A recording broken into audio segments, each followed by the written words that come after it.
Uncle Timmy told you it's a seller's market and you better sell your house now or you'll never sell your house again. What are you going to do?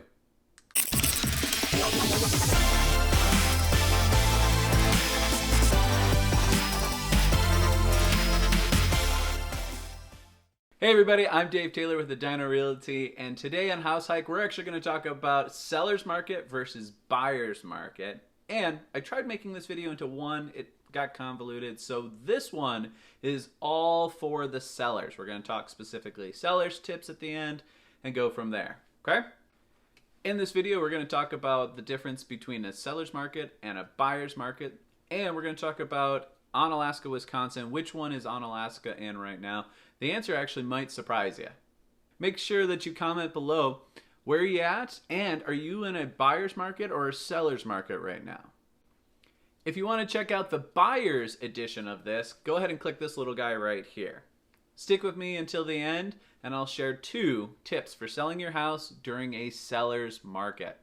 Now, the type of market really depends on one simple mechanic: supply and demand, okay? The more houses you have on the market, the less the demand is. The less houses you have on the market, the higher the demand. Now, typically, the same number of buyers are always buying, right? Now, there are a few exceptions, like when COVID-19 hit, or the stimulus check came out, or right around presidential elections. But generally speaking, the buyer pool stays about the same. What changes with the seasons and each year to year is the number of homes that are selling. In this case, when we're talking about Onalaska, Wisconsin, homes ranging from $100,000 up to $290,000 are actually in short supply. They're in high demand, which is causing a seller's market.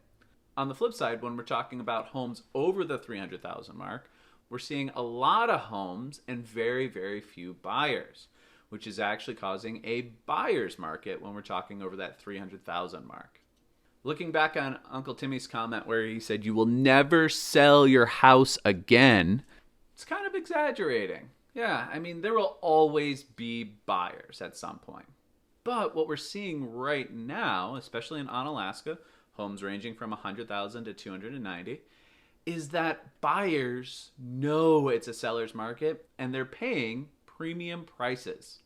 Look, there will always be buyers, but depending on whether you're in a seller's market or a buyer's market, your selling strategy changes. You want buyers fighting over your property, which always works out better for you. What you don't want is to price it at that needle in the haystack type pricing, and it just sits there and just sits there. And your only choice is to continue to lower your price. You don't want that. All right, before we go on to those tips and tricks, make sure that you like and subscribe. Don't forget to hit the bell. Tip number 1 is hire a realtor. You might have Uncle Timmy whispering in your ear, don't hire a realtor. Just sell it yourself. It's a seller's market. Everybody's going to buy, right?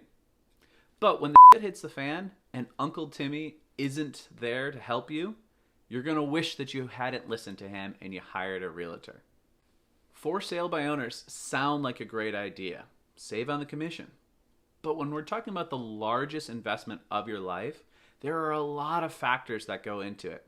And you want to make sure that you have an expert in your corner helping you out. Look, research shows that on average, for sale by owners sell for less money and slower than when you actually work with a realtor. Research also shows that the biggest issues that for sale by owners face is all the extra stuff, the paperwork, the photos, the dealing with other people, customers calling at all times, texting, random showings, all of those things, the what do I do in this situation type of things. Whereas a realtor deals with those on a day-to-day basis, we know how to handle it. We're good with that. Make sure that you hire a realtor. All right, our final tip when we're talking about selling your home during a seller's market is to price it right from the start. As we talked about, you want to create a bidding war, okay? Now there's 3 pricing strategies that are out there. That's that needle in the haystack. That's that one that you want to just have that one person to come in and go, yeah, this is amazing. I will pay whatever price they want for it, right? But generally, it's just one person that comes through and says that. So maybe that's not the right option. Or there's also the fair market value pricing, right? So we price it right at what the market says it should sell for. And most buyers come in and they say, yeah, this seems about right. I would be excited about this. And they make you an offer on that. But our most savvy sellers do what's called a bidding war. We price it just below the market value. And so when buyers come in, they look at it and go, honey, this is an amazing deal. And the realtor goes, yeah, this is an amazing deal. You better not miss out. And what happens then is it starts to get really excited and buyers end up bidding against each other. They start removing different contingencies. They start adding more seller benefits in there. They raise the price up over asking price. They make sure that you get the best deal possible. And so the question is, seller, what do you want to do? Hey everybody, thanks for watching. I hope you learned a thing or two. Make sure that you like and share this one with a friend.